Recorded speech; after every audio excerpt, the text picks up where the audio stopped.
Good day, traveler! I've been gone for months. I've been hiking for... Alright, I'm gonna stop with the voice. For real, I apologize for the delay. It has been a while since I last uploaded. Man, everything's crazy right now. Just freaking all of that stuff. You know what I'm talking about. I have been so busy with so many other things, and man, I am so tired of it, and I just really like making videos, and let's just get right back into that. I definitely missed a few things in January and February, so I will be making a couple of videos to kind of like update my thoughts on some things that occurred in the past few months, one of which is the subject of today's video. I'm finally gonna get around to looking at The Weeknd's new album, Hurry Up Tomorrow. So not only is this Abel's 6th full-length album, not including all the other like live stuff and bonus stuff that he's done in the past, it's also the conclusion of his most recent trilogy, and you would be hard-pressed to find anybody that has anything to do with the pop music sphere that is unaware of just the massive success and acclaim that The Weeknd has received over the previous decade or so. Personally, I've never been a huge Weeknd fan. I've definitely never had anything against him either. I have, of course, like many others, just been exposed to his music in one way or another. That's occurred many times throughout his career. In fact, to be more specific, my Weeknd exposure has kind of come in waves. For a while, at least in like the first half of his stardom, every time a new album was released, I would hear some singles and listen to them a bit on my own time. I remember listening to The Hills and Can't Feel My Face in high school in 2015. I loved Starboy and Sidewalks and I Feel It Coming in 2016 and 2017. And God, you couldn't go anywhere in 2020 without hearing Blinding Lights. Granted, you couldn't really go anywhere in 2020, but that's beside the point right now. To this day, that song is Spotify's most streamed track of all time, and judging by the average revenue of artists these days, I bet Abel made a whole $13 off of that. So yeah, he's quite successful, but I haven't found myself actively going back to the deep cuts on his recent albums,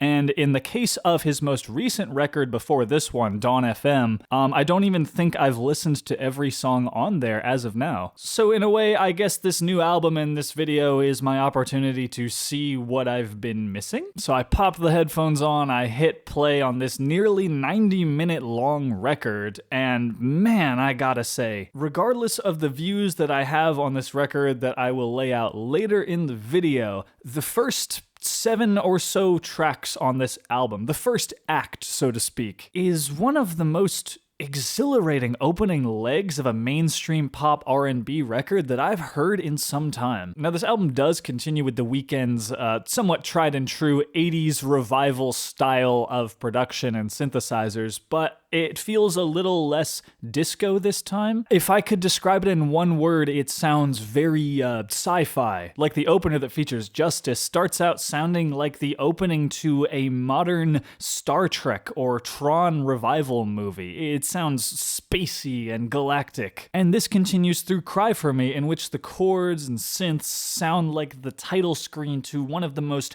action-packed 16-bit video games I've ever played. And then we get the hard-hitting house bass of Sao Paulo, and even though the dynamic level, the intensity, does come down a bit after Sao Paulo, the bops still continue through Baptized in Fear and Opening Hearts. They sound so damn 90s space anime, it's so cool. And something else I could say for most of the record is at this point I'm realizing kind of how much Abel has grown in his lyricism since the last time I heard one of his albums fully. For real, like I've seen his growth as an artist as of now. It feels so much more mature this time around. And it's at this point that I was listening to the record that I was thinking like, holy cow, this might just be a 10 out of 10. With that said though, I must say that at some point around here, listening to this album, I started to get a little bit deflated, and it's not because the rest of it is trash. No, in fact, I don't think there's any one single song on here that I would classify as terrible. Actually, what occurs is as the album continues, the stage has been set, the heat generally is turned down, and the record seems to kind of coast along for the rest of the experience on slightly more one-note, more straightforward songs. So part of what made that deflated feeling really stick is that that with each passing track,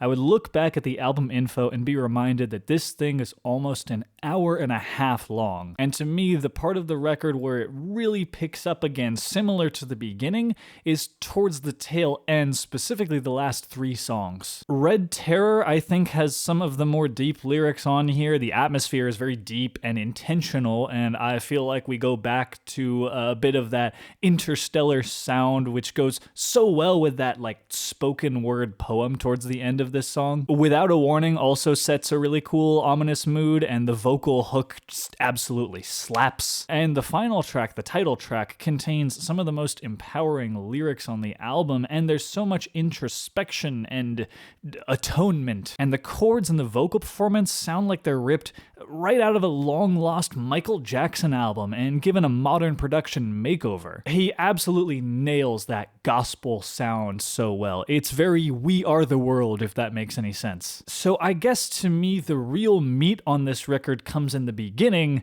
and the potatoes come along at the end. And it probably sounds like I am implying that the middle of the record is bad, and I am absolutely not. It is good, very good in some cases. One of the more unusual but still really cool songs on here has gotta be Reflections Laughing, not just because of the deep spoken word phone conversation. In fact, that's kind of the part that I find a little cheesy. No, it's just the vibe, the flow of this track is just so enjoyable, and Enjoy the Show is really good as well. The Future feature could have been a little less cliche in representing that Future trademark sound, but it does match well with the track here, and this theremin sound in the background is really cool and mixed in a way that it's not ridiculously annoying. And one of my favorites in this section of the album is also Big Sleep with Giorgio, which is not only a fantastic feature to put on this sort of Daft Punk sounding record, also the Weeknd's vocal performance on this one is just stellar. But for pretty much all the other tracks, when there isn't a feature, it feels like Abel is just giving us some B-side tracks, songs that sound like they should maybe have been saved as bonus tracks for a deluxe edition. And when there are features in this section of the album, they're not garbage, but I feel like they either don't really add much to the track they're in, or in 1 or 2 cases are potentially detrimental to the whole experience. I actually think some of these featured artists could have been moved around, because I don't necessarily think that all of them really fit into the track they're placed in. And then I hear some other tracks with no features where I'm like, that artist should have been here. I don't know, wouldn't it be cool if instead of Playboi Carti being featured on a track like Timeless, which seems like almost AI generated to fit a Playboi Carti feature, why not change it up and have him do a verse on a more interesting track like Given Up on Me, or have Lana Del Rey feature on Niagara Falls? She would have fit so much better on that song. I understand I'm being very speculative with that, but it feels like most of the songs that we hear between the beginning and the very end of the record are the driving factor behind why this very long experience tends to drag and be a bit daunting. In this middle section, it's either the formula that has been established just continues in a slightly more generic way, or if The Weeknd tries to change it up in this part, sometimes it works, but sometimes he does so using a slightly underwhelming performance from a featured artist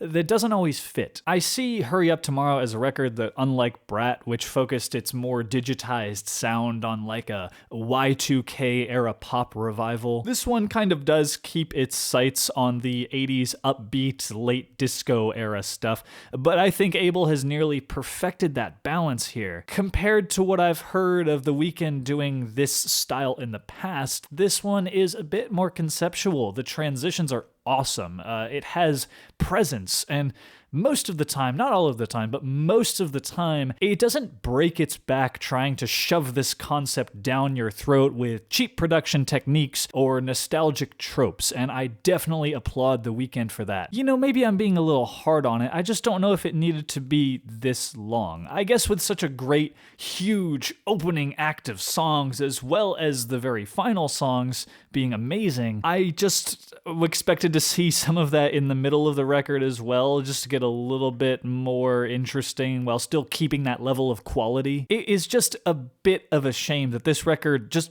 fires off on all cylinders right off the bat, giving you the impression that it is going to have the quality of an album like to mention it again, Brat, but it just doesn't quite deliver as much in some parts of the album as it continues on. You know, with that said, however, I think there's gonna be a track on here for everybody that listens to this genre of music. It does really serve as a great sort of finale to The Weeknd's most recent trilogy, and I think the response that this one has received is definitely earned. So yeah, good to be back. B+. Those are my thoughts, but I'd love to hear yours. Throw them in the comments. I'll read them all, I promise. And with that said, I hope you all have a fantastic evening, and stay safe out there, and I will see you in the next video. So goodbye, and see ya.